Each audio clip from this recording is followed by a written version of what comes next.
Hello everybody and welcome back to my channel. My name is Stephanie and this is Garden of Mirth. Today I've got a little helper here with me and we're going to go through the first 2 weeks of the Three Rivers Pantry Challenge. If you missed our last video, we will be spending $30 at the grocery store for January and again in February to help use up what we have in the pantry before next year's growing season.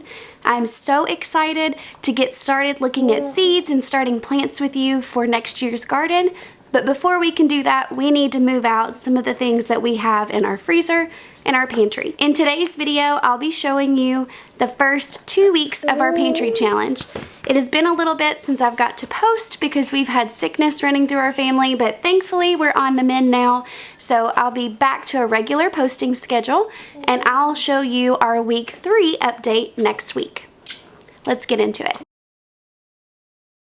So to start things off, we used up some frozen prime rib from our Christmas dinner with my parents and some vegetables to make a prime rib vegetable soup. This soup is delicious. I make it every winter after we have our Christmas gathering, and it is the perfect antidote for a nice cold day. This soup is quick and easy to make in the Instant Pot on soup setting.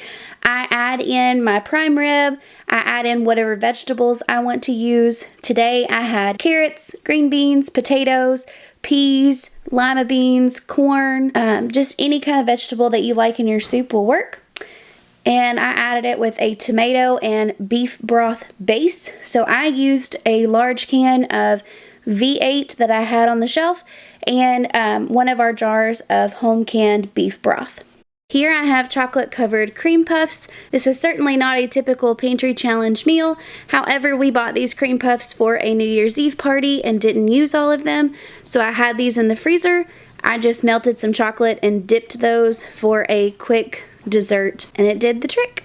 For breakfast this week, we just had simple things like scrambled eggs, sourdough toast. On Sunday and Saturday, we had pancakes, sourdough pancakes from Farmhouse on Boone. The next meal we had was air-fried salmon and sweet potato fries with Basil Aoli.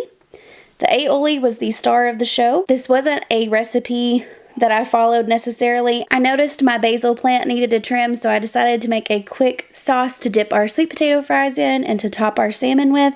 So I just trimmed off my basil and added in some lemon juice, garlic, some seasonings like Italian herbs, and then some mayonnaise, and used my immersion blender to blend that together and make a nice dipping sauce.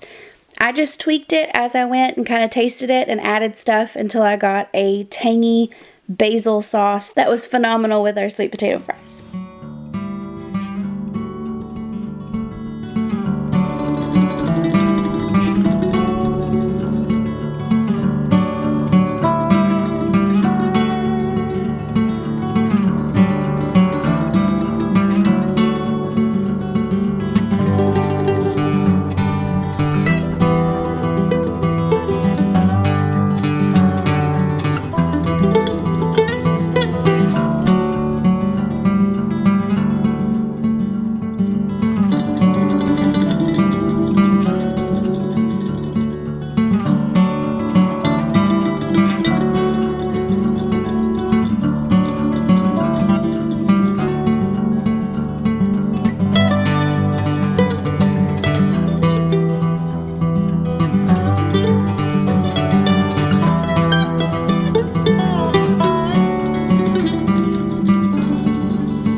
We've had a cold start to January, so I went ahead and made another soup. The next soup I made was a loaded potato soup. I used some of the bacon that was in our freezer to start off our soup. I also used up a jar of our canned potatoes that I showed you in our pantry video. And that way I didn't have to boil potatoes, and that's probably been my favorite use for canned potatoes so far.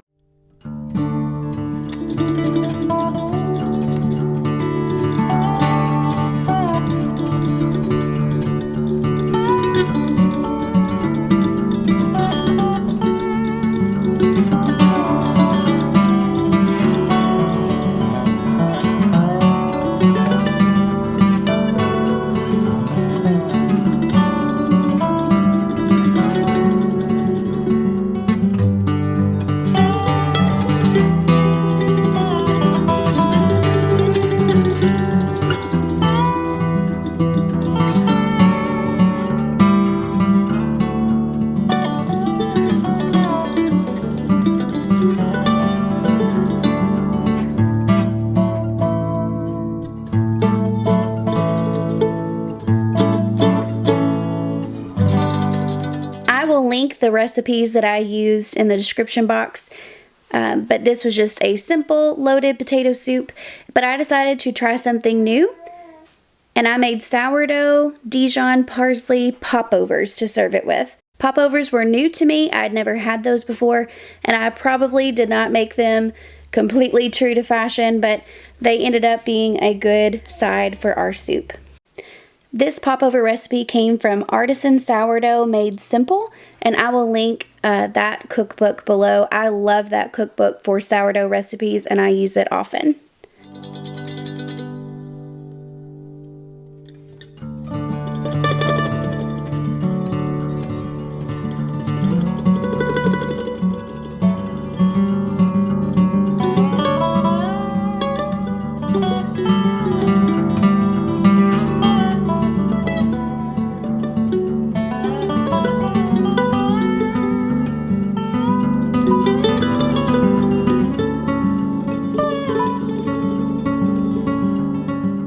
Moving on to week 2 of the challenge, we are still finishing up potato soup, but I also went ahead and made a Farmhouse Kiche, which is a nice way to say leftovers quiche for us to have for breakfast throughout this week. So what I do when I make quiche is I just go through my fridge, and any vegetables or herbs that I have that need to be used up, I go ahead and throw them in.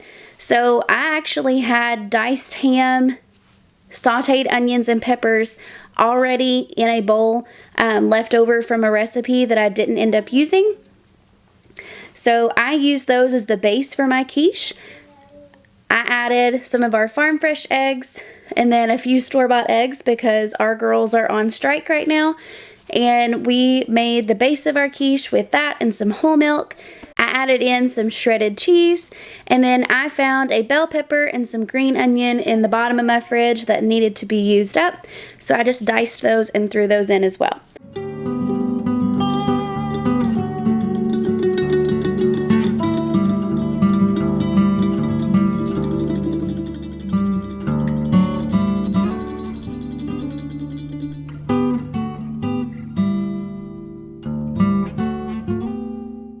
Here I'm using a lard pie crust for the base of my quiche.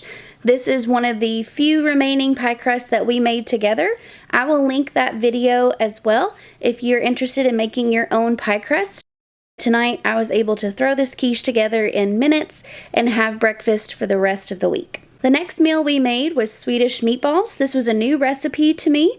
I actually was planning to make meatloaf, and I already had oats soaking in milk to add into my meatloaf, and then that just didn't sound good when I went to go make it. So I decided to do something a little different, and I was kind of looking at recipes on Pinterest and found these Swedish meatballs, and they kind of had a similar ingredient list, so the stuff that I had prepped didn't go to waste. These were super simple to make, and they were really delicious. I made mine with all beef because that's what I had thought out, but I think the original recipe calls for half beef and half pork. I seared my meatballs in the skillet and then made the gravy that goes with it, and we served that over noodles. Funny story, we served these on huge pasta shells.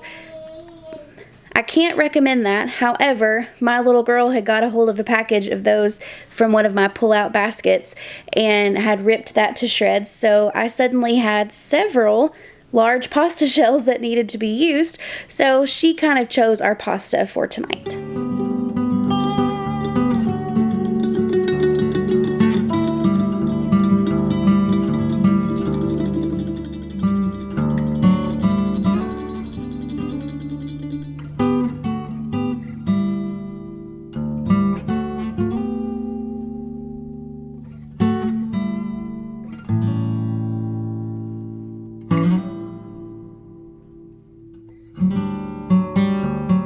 This wraps up the first 2 weeks of the Pantry Challenge. Next week, I'll be showing you some tips and tricks that I use to help make the Pantry Challenge easier.